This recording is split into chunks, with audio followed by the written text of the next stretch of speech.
నా వెనక్కి కనబడుతున్నది నది కాదు, చెరువు కాదు, అమరావతి ఐకానిక్ టవర్స్ ఏరియా అనమాట.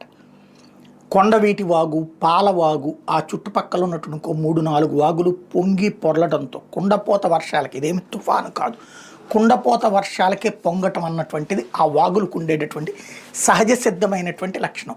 ఆ వాగుల నీళ్ళని ఎత్తిపోతల ద్వారా ఎత్తి కృష్ణానదిలో పారపోసేందుకోసం అని చెప్పి అమరావతిలో ప్రత్యేక ఏర్పాట్లు చేసేశారు. కాబట్టి ఇక ముప్పు ఉండదు అనుకున్నారు. కానీ అక్కడికి నీళ్లు వెళ్ళాలంటే, అంటే ఉండవల్లి దగ్గర అక్కడి నుంచి ఎత్తిపోస్తారు. అక్కడికి వెళ్ళాలంటే ఇదంతా పారుకుంటూ వెళ్ళాలి కదా నీళ్లు. అదే ఇప్పుడు సమస్య అయింది. అక్కడ 5 ఐకానిక్ టవర్స్ కట్టాలనుకున్నారు. ఆ 5 ప్రాంతాల్లో 3 దగ్గరికి నీళ్లు పోనీయకుండా జాగ్రత్తలు తీసుకున్నారు. కానీ 2 టవర్స్ దగ్గరకు వచ్చేటప్పటికి నీళ్లు చేరుకుని ఉన్నాయి. ఆ నీళ్ళు